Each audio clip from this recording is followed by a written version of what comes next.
안녕하십니까. 책 읽는 사제입니다. 여러분, 김민석 총리가 미국에 날아가서 이제 벤스 부통령과 만났는데, 그런데 미국에 가서 결코 녹록지 않은 상황을 마주했다라는 말씀을 드립니다. 제가 누누이 말씀드리지만 이재명과 민주당을 지지하는 사람들은 자기들은 이 좁은 대한민국 땅덩어리 안에서는 되게 우월한 것처럼 내란을 막은 민주주의 투사들 같은 그런 착각과 자기 쇠뇌에 빠져 있는데, 국경만 넘어가면 국제적인 관점에서 보면 공산사회주의 진영에 빌어먹는 벼룩 같은 존재, 그 이상 그 이하도 아닙니다. 그래서 제가 어떻게 표현을 하죠? 1번을 찍은 사람들은 민주당이 만든 썩은 우물 안에서만 하늘을 보고 있다라고 하는 거예요. 그런데 이제 이재명 정부의 총리가 미국을 날아가는데 어떻게 됐을까요? 한국에선 기고만장했는데 미국에서는 이제 정치적인 뺨을 후드려 맞았다, 이렇게 표현을 하겠습니다. 쿠팡에 대해서는 따로 얘기하지 않도록 하겠습니다. 미국 기업인데 니네 왜 그러냐?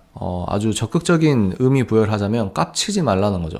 그런데 여기에서 아주 중요한 내용이 뭐냐면, 벤스 부통령 입에서 손현보 목사님의 이름이 명시되어서 직접적으로 구체적으로 손현보 목사님 어떻게 된 거냐라고 해명을 요구했다는 겁니다. 그런데 여기서 김민석이 정규분리 원칙 운운하며 나름대로 해명을 한다고 했는데, 미국 사람들에게 그 모습이 어떻게 보였겠습니까? 대한민국은 국격 자체가 뭐 베네수엘라나 뭐 이란이나 이런 나라 수준과 전혀 다르기 때문에 그런 나라 취급하듯이 할 수가 없어요. 그래서 예의는 차리되 너네 잘해라, 오해 없이 하라 라는 말을 했다는 겁니다. 손 목사님의 선고가 정확히 다음 주입니다. 1월 30일에 선고가 나오는데, 그 판사가 미친놈이죠. 우리가 평소에는 판사 그래도 객관적으로 법대로 판단하겠지라고 했지만, 여러분 본질적으로 보면은 인간입니다. 인간은 반드시 편향될 수밖에 없습니다. 예수 그리스도께 편향되느냐, 성경적 관점으로 편향되느냐, 아니면 비성경적, 반성경적 관점으로 편향되어서 하나님 관점, 성경적 관점의 역사적인 흐름을 반대하는 진영에 서느냐, 아주 극단적으로 말하면 이 두 가지밖에 없다고도 볼 수 있는 겁니다. 그런데 이 자체가 너무 놀라운 소식이 뭐냐면, 부통령 입에서 손현보 목사님의 이름이 구체적으로 거론이 됐다는 겁니다. 그러면 정치권에서는 압박을 받을 거예요. 그런데 문제는 이재명 세력, 민주당 세력이 배에 꼬여서 앞에서는 굽신굽신하면서 한국에 돌아와서는 그 썩은 우물 안에서 더욱더 열등감에 취해서 멍멍이 발악을 하는 것, 이게 이제 문제가 될 수 있는 부분이겠죠. 특히 손현보 목사님을 판결하는 그 판사는 이 세상 돌아가는 걸 알아야 되는데 아마 지 멋대로 판단을 하지 않을까 싶긴 합니다. 제가 그 판사가 하는 짓거리를 보면은 미친 사람이에요, 미친 사람. 대한민국 사람이 아닌 것 같습니다. 그래서 1월 30일에 손현보 목사님의 판결이 잘 나와서 목사님께서 빨리 집에 돌아오실 수 있도록 우리가 한마음으로 기도하고 목소리를 내야 되는 실정입니다. 여러분들은 잘 모르시겠지만 목사님의 이제 막내 아들이신 손찬송님, 영어 이름이 찬스예요, 찬스.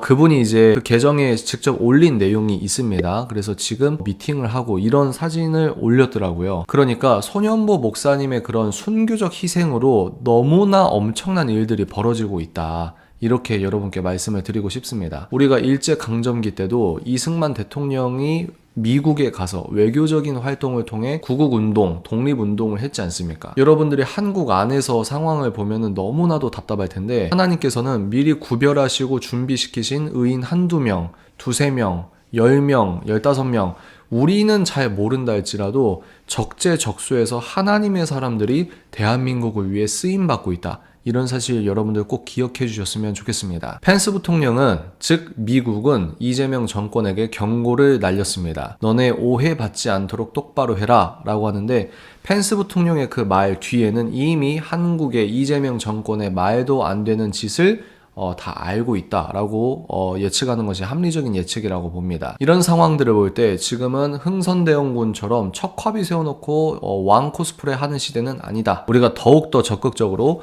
해외 뉴스도 보고 또 이런 소식을 여러분께 전해드리기도 하고, 미국이 한국에 정당하게 개입할 수 있기 위해서는 한국에 있는 자유시민들의 적극적인 투쟁과 노력이 필요하다, 이런 말씀을 드립니다. 무모하게 싸우라는 게 아니에요. 지금 판 자체가 우리가 불리합니다. 제가 말씀드렸듯이 공권력, 공적인 권력 자체를 다 뺏겼기 때문에 지금은 무기력하게 바라볼 수밖에 없는 상황이지만, 이 상황에서 조용히 다음 세대 교육을 하거나 또 하나님께서 세우신 사람들을 통하여 조용히 그러나 분명하고 명징하고 선명하게 대한민국을 살리는 하나님의 시선과 하나님의 일들이 벌어지고 있다. 이런 조용하지만 선명한 희망, 소망을 가지시길 바랍니다. 다음 주 금요일에 손현보 목사님께서 나오시고 곧바로 주일 설교를 하시는 그런 은혜로운 장면을 목도하길 소망합니다. 다음 영상에서 찾아뵙겠습니다.